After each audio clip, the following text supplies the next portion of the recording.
When did following school rules become more important than saving your life? I was 3 bites into my turkey sandwich when my throat started tingling. Not the normal kind of tingle you get from spicy food, but that specific electric feeling I'd learned to recognize over 16 years of living with a severe peanut allergy. My hands went cold and I dropped the sandwich onto my lunch tray, while my best friend Autumn looked up from her phone with concern spreading across her face. Something's wrong, I managed to say before my voice started sounding weird and thick like my tongue was swelling. She grabbed my water bottle and shoved it at me, but swallowing felt wrong, like there was something blocking my airway that shouldn't be there. I could feel my pulse hammering in my neck, and my skin was getting hot and itchy all over. That familiar crawling sensation that meant my immune system was going haywire. The cafeteria noise seemed to get louder and more distant at the same time while I tried to remember the emergency protocol my allergist had drilled into me since I was 6 years old. My EpiPen was in my locker on the 3rd floor in the science wing.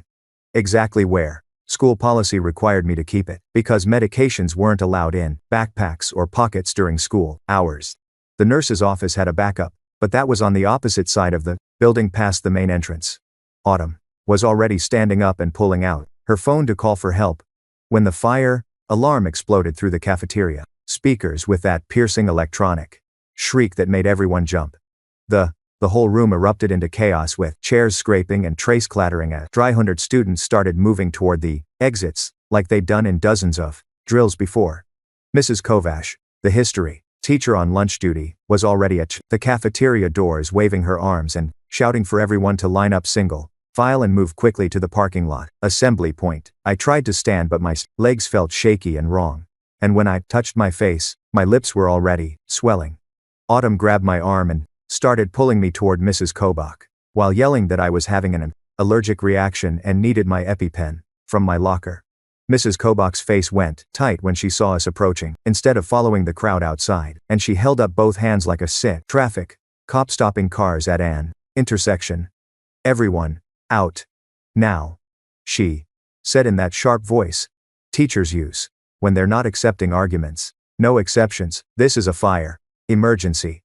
Autumn tried to explain about the EpiPen and my allergy, but Mrs. Kovac was already shaking her head before the words were fully out. "Fire protocol supersedes all other concerns," she said, and I watched her eyes flick to the security camera in the corner of the cafeteria, like she was aware of being recorded. I could feel my throat closing more with each breath, this horrible tightening sensation like someone was slowly twisting a belt around my neck from the inside. "The locker is the other direction," I tried to say, but my voice came out as a wheeze that barely sounded human. Mrs. Kovac stepped closer, and I could see genuine concern flicker across her face before she covered it with that professional teacher mask. "I understand you're scared," she said in a softer tone, "but fire drills don't stop for medical excuses, because people die in fires when we don't follow protocol." She put her hand on my shoulder and started guiding me firmly toward the exit doors, where the last struggling students were disappearing into the bright afternoon sunlight. Autumn was arguing now, her voice getting higher and more desperate, saying that I was going into anaphylactic shock and would die without the EpiPen in the next few minutes. Mrs. Kovac's jaw set in that stubborn way adults get when they've decided they know better than teenagers. And she said the paramedics could treat me outside, where it was safe from fire danger. But right now, we needed to evacuate immediately because that's what the law required during a fire alarm. My vision was starting to tunnel at the edges, everything getting dimmer except for the bright rectangle of the exit door that Mrs. Kovac was pushing me toward. I tried to dig my heels into the linoleum floor, but my legs weren't coordinating properly anymore, and I stumbled forward instead. Behind me, I heard Autumn yell something about getting the EpiPen herself, and when I managed to turn my head, I saw her sprinting in opposite direction toward the way science wing stairwell. Mrs. Kobach shouted after her to stop immediately, but Autumn was already gone around the walk-in corner.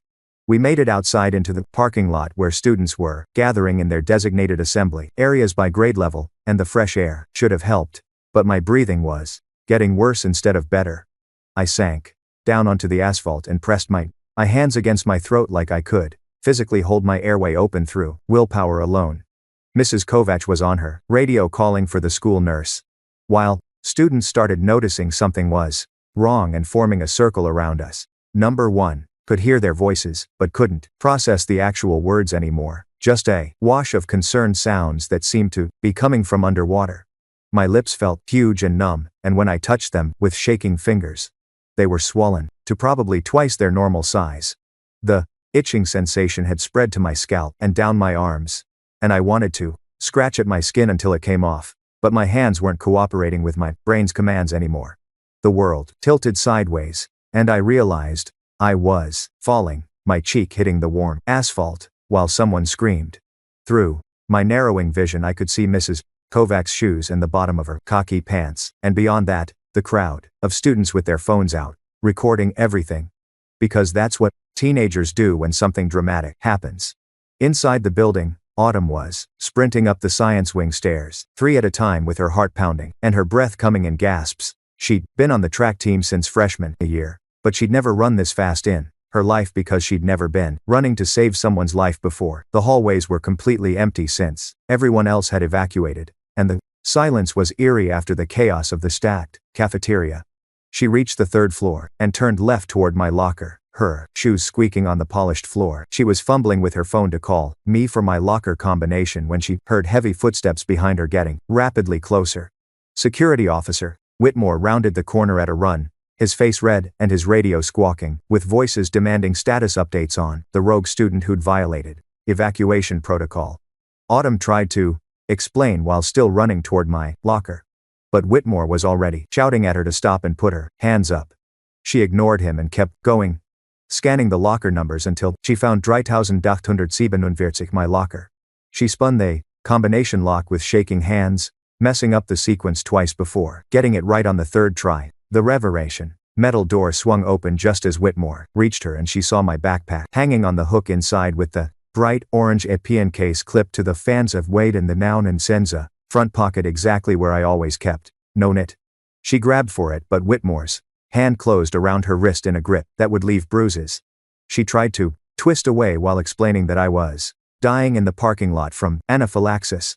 But he wasn't listening, just reciting school policy about evacuation procedures, and how violating them during a fire emergency was grounds for suspension and possible criminal charges for endangering other students.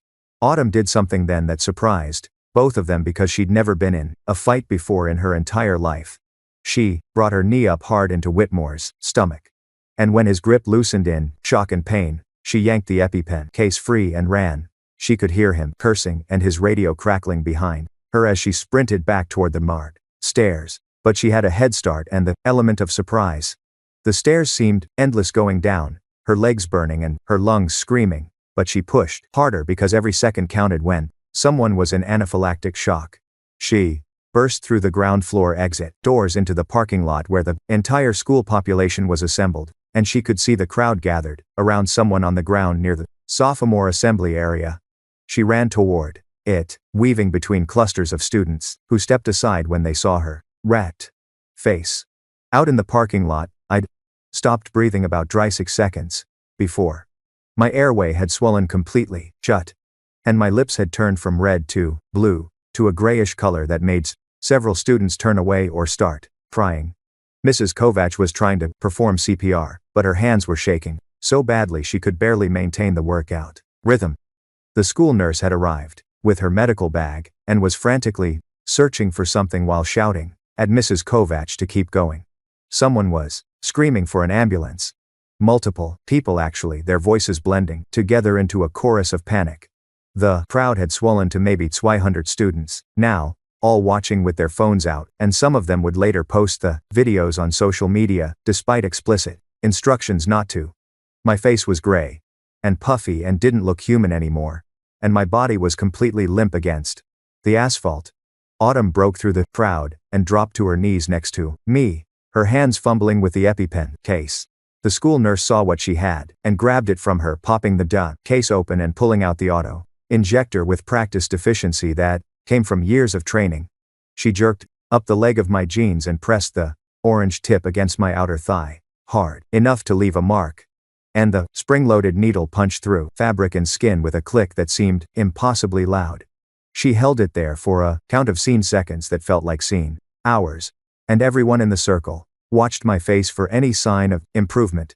For a long moment, nothing happened, and Mrs. Kovacs' CPR compressions faltered as she stared at my unchanged expression. Then my chest jerked once, twice, and I sucked in a word, rasping breath that sounded like gravel being dragged across metal. The crowd erupted in relieved sounds that were part cheer and part sob. But the school nurse wasn't celebrating yet. She had her fingers pressed to my neck, checking my pulse, and was barking orders at Mrs. Kovacs to keep me on my side in recovery position. My breathing was still labored and my face was still swollen. But air was moving through my damaged throat again, which meant I might actually survive this. The nurse was on her radio calling for the ambulance status, and dispatch was telling her minutes out because the fire trucks blocking all the streets around the school were making it impossible for the ambulance to get through. Minutes might as well be hours when someone's airway is compromised. And the nurse was already pulling out a secondary EpiPen from her medical bag. Just in case my symptoms rebounded before the paramedics arrived, she kept talking to me in a calm, steady voice, asking me to squeeze her hand if I could hear her, but I couldn't make my fingers work yet. Inside the school building, Principal Winters was standing in the main office, staring at the security monitors, showing the scene in Temple, the parking lot he'd been watching since the moment Mrs. Kovacs had radioed about a student in medical distress, and he'd seen everything unfold with growing horror. The fire alarm control panel on the wall next to him showed the trigger point for the alarm had been a manual pull station in the East Wing boys' bathroom, which meant this wasn't a real fire but a false alarm that someone had deliberately set off.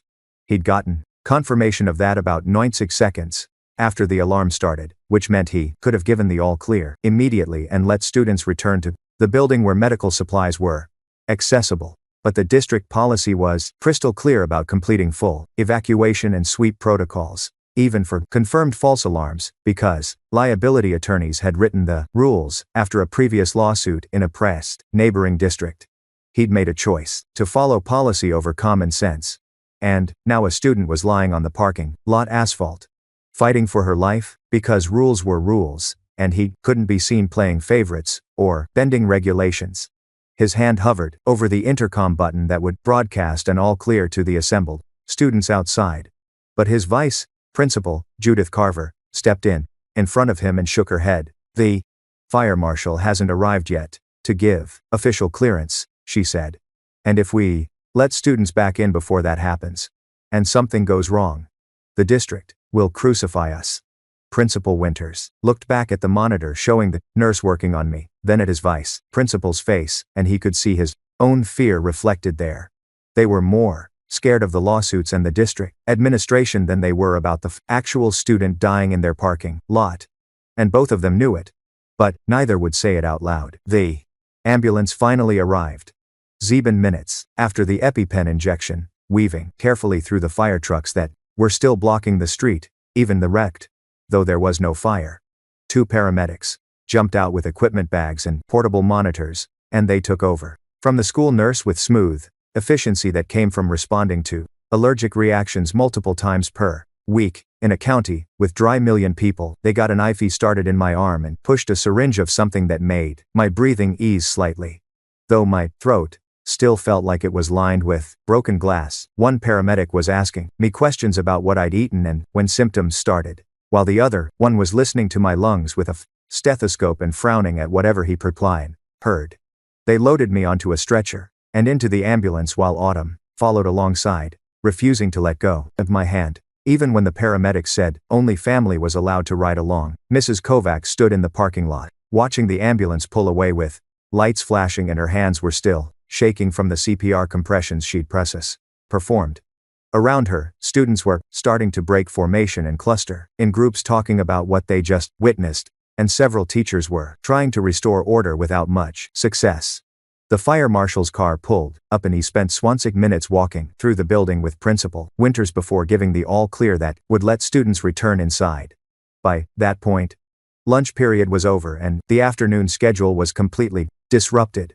But none of that mattered, Because everyone was still thinking about the girl who'd almost died because someone pulled a fire alarm as a prank. Security footage from the East Wing bathroom showed Caleb Winters, the principal's own son, pulling the alarm, and then walking away with a smirk on his face like it was the funniest thing he'd ever done. At the hospital, doctors kept me in the emergency department for 6 hours running tests and monitoring my breathing while my parents sat in uncomfortable chairs beside my bed, looking simultaneously relieved and furious.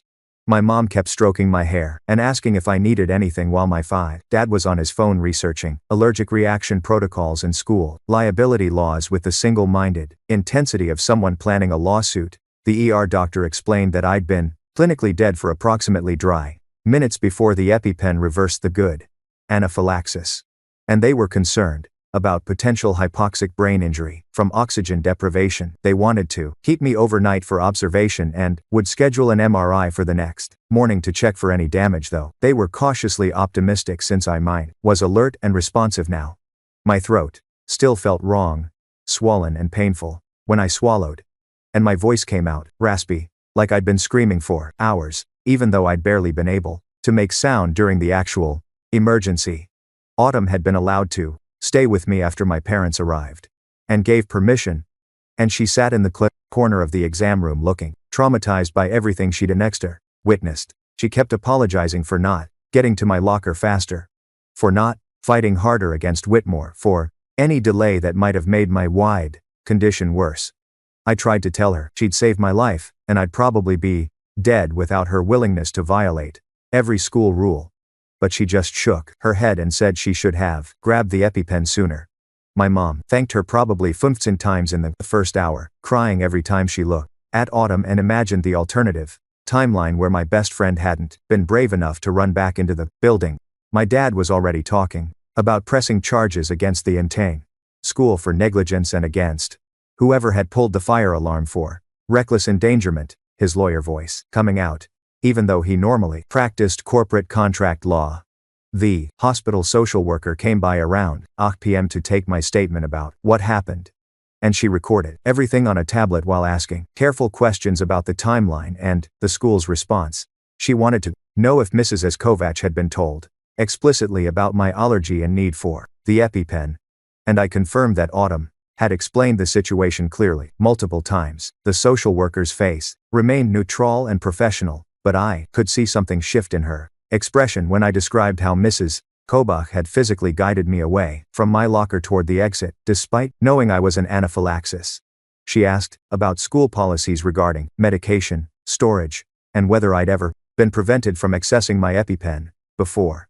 And I explained the rule about keeping all medications in lockers or the nurse's office rather than carrying them personally. She wrote everything down and said a copy of this report would go to the school district and the state education department as part of a required investigation into the incident. That night, lying in the hospital bed with monitors beeping and IV fluids dripping into my arm, I couldn't stop thinking about those 2 minutes in the parking lot when I couldn't breathe.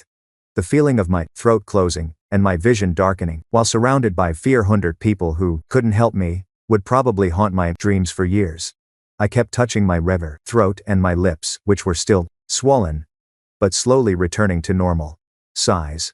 And the physical sensation grounded me in the present moment where I was alive and breathing. My mom had fallen asleep in the chair beside my bed, with her head tilted at an awkward angle that would give her a stiff neck, but I didn't wake her because she needed the rest after spending hours oscillating between terror and relief.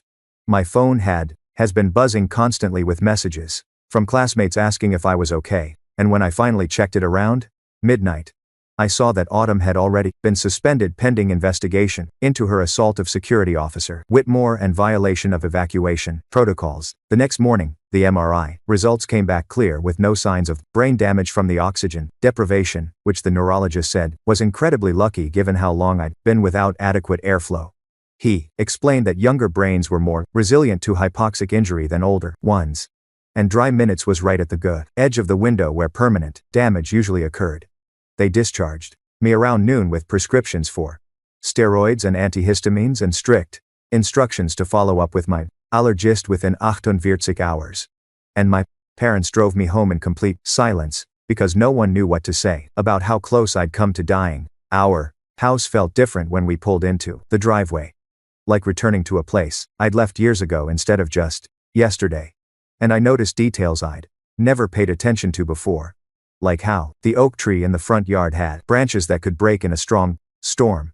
Or how the mailbox post was starting to rot at the base. My phone started blowing up the moment we got home with messages from students at school who'd witnessed the whole thing, and several of them sent me the videos they'd recorded of me lying unconscious in the parking lot with my face gray and swollen. Watching myself almost die from an outside perspective was surreal and horrifying, and I could see the exact moment when the EpiPen took effect and my chest started moving again. The videos had already been shared hundreds of times despite the school's demand that students delete them. And several local news stations had picked up the story about a student nearly dying during a fire drill. The comment sections were splitting into camps, with some people saying I should have followed evacuation procedures and others arguing that medical emergencies should override fire safety protocols, and reading strangers debate whether my life was worth bending rules for made me feel sick in a completely different way than the allergic reaction had. That afternoon, a letter arrived by certified mail from the school district's legal department informing my parents that I was suspended for dry days for failure to comply with mandatory evacuation procedures during a fire emergency. The letter cited specific district policy, codes and state fire safety regulations, and it emphasized that all students must follow emergency protocols without noticed exception to ensure collective safety during crisis situations. My dad read the letter aloud in a voice that got progressively angrier with each paragraph. And when he finished, he threw it across the kitchen where it hit the refrigerator and slid to the floor. My mom picked it up and read it again, more slowly, and I watched her face transform from confusion to fury as the implications sink in that the district was punishing me for nearly dying when their fire drill policy prevented me from accessing life-saving medication. She pulled out her phone and started calling every parent she knew from school board meetings and PTA events.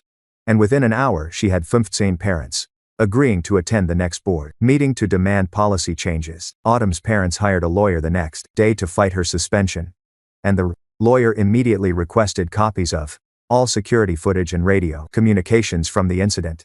The footage showed Mrs. Kovac being informed about my allergic reaction and need for an EpiPen approximately 45 seconds after the fire alarm started, which meant she knew I was in medical crisis when she forced me to evacuate toward the parking lot instead of toward my locker. It also showed Principal Winter standing in his office watching monitors and receiving confirmation that it was a false alarm within minutes, then choosing to continue the full evacuation protocol instead of giving an all clear that would have let students access the building. The lawyer filed formal complaints with the state education department and sent demand letters to the district requesting immediate policy revision and threatening litigation if Autumn's suspension wasn't rescinded and expuned from her record within 48 hours. The backlash hit the school fast, hard, starting with local news coverage that spread to regional stations and then national outlets picking up the story about a student dying for dry minutes because school rules prevented access to emergency medication during a false fire alarm. The district's communications department issued a rebel statement defending their evacuation policies and emphasizing that fire safety regulations existed to protect all students. But the statement only made things worse because it seemed to prioritize hypothetical fire danger over actual anaphylactic shock that had measurably killed a student. Parents started organizing protests outside the Revening district office demanding that Principal Winters be fired and policies be changed immediately. And several teachers who witnessed the incident came forward anonymously to say they'd been uncomfortable with how it was handled, but felt powerless to intervene against direct orders from administration. The story got picked up by national allergic reaction advocacy groups who used it as an example of how schools were failing students with life-threatening medical conditions through inflexible policies that didn't account for emergency situations. Within a week, state legislators introduced a bill they were calling right to life-saving medication access during emergencies that would require schools to have override procedures allowing students to access critical medications even during evacuation or lockdown situations. The bill specifically named my case as inspiration for the legislation, and my reddened parents were invited to testify before the state education committee about what happened and how policy could be improved. My mom prepared a detailed timeline with medical records and witness statements, and my dad worked with Autumn's lawyer to compile all the security footage and communications that showed where exactly the system had failed. The committee hearing was scheduled for the following month. And, in the meantime, our school district was under intense scrutiny from both state education department investigators and media outlets looking for any additional angles to the story. At school, when I finally returned after the suspension ended, students treated me like I was made of glass and might shatter at any moment. They stepped aside in the Fauchat hallways to give me space and spoke to me in careful voices like I was recovering from trauma rather than just an allergic reaction. Though I suppose nearly dying probably did count as traumatic. Mrs. Kovach was on paid administrative leave pending investigation, and a substitute teacher had taken over her classes. And the few times I saw her in the building before her leave started, she couldn't make eye contact with me. Security officer Whitmore was still at school but had been reassigned to the parking lot entrance instead of hallway patrol. He gave Autumn a wide berth whenever their paths crossed in the building. Principal Winters was still in his office, but looked 10 years older than he had before the incident, with dark circles under his eyes and a permanent 19 stress line between his eyebrows that hadn't been there before. The cafeteria became a minefield of anxiety because I couldn't stop thinking about cross-contamination and whether my food might contain hidden allergens that could trigger another reaction. I'd switched to bringing lunch from home in a sealed container that I prepared myself, and I sat at a corner table away from other students who might have food I was allergic to nearby. Autumn sat with me every day despite me telling her she didn't have to isolate herself from our other friends, and she'd brought her own safe lunches in solidarity even though she didn't have any food allergies. The cafeteria staff had been instructed to be extra careful about allergen warnings after my incident. But I noticed they still weren't separating utensils between different food stations, which meant cross-contamination remained a real possibility that could put me right back in the hospital or, worse.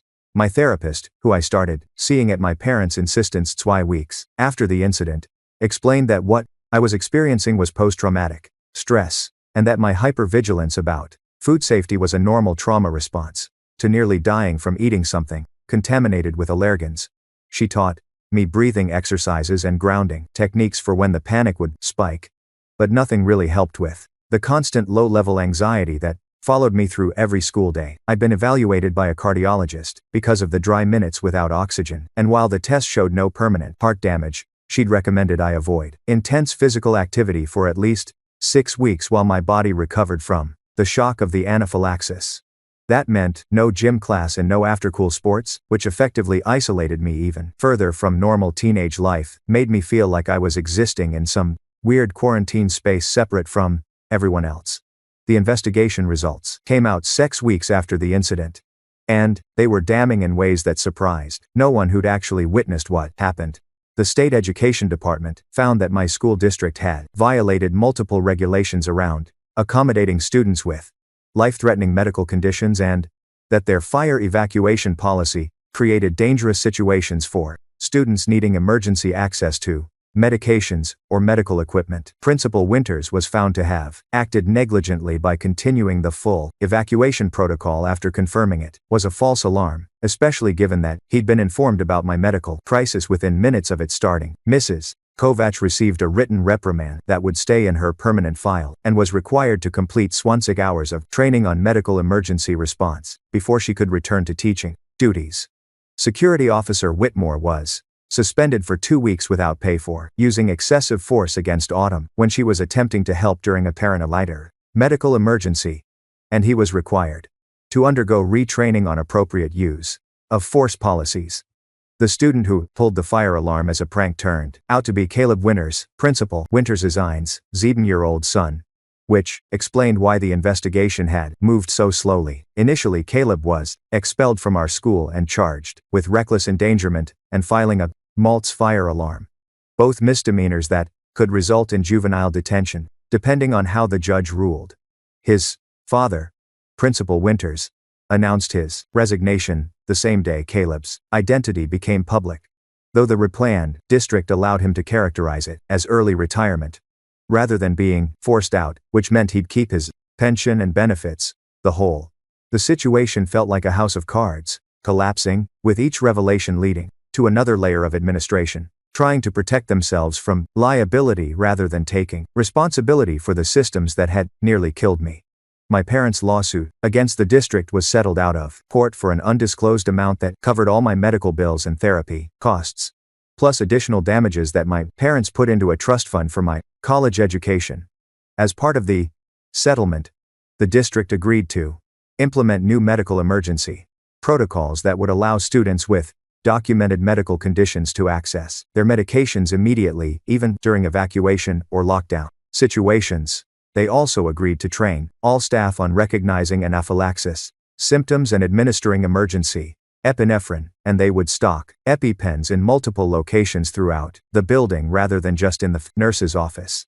Autumn's suspension was expuned from her record, and she received a formal letter of apology from the new interim principal, acknowledging problem to Hadalek, that her actions had saved my life and should never have resulted in disciplinary action.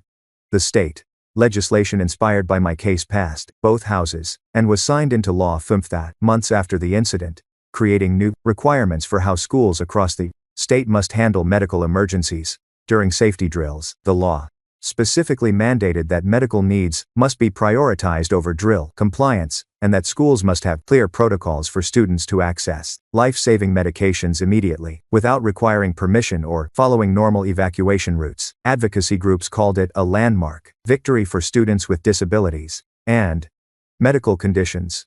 And my family was invited to the signing ceremony, where the governor thanked us for turning a personal tragedy into systemic change that would protect thousands of other students. Standing there in the Capitol building with cameras flashing, while the governor signed paperwork with my name attached to the bill, felt surreal, like I was watching someone else's life instead of living my own. A year later, I can walk past the cafeteria without my heart racing quite as badly. And I've stopped having nightmares about the parking lot. Every single night. I still carry my EpiPen everywhere now, despite the old rule having been changed. And I've developed anxiety around fire alarms that probably won't go away for years, based on what my therapist says about trauma responses. Autumn and I are still best friends, maybe even closer now, because of what we went through together, and she jokes sometimes about her brief career as a vigilante medication runner, even though I know the whole incident traumatized her almost as much as it did me. Mrs. Kobach transferred to a different school district after completing her required training. And I heard through the parent gossip network that she tells people she doesn't want to talk about what happened during her time at our school. The cafeteria staff still knows my face and goes out of their way to confirm that my food is safe.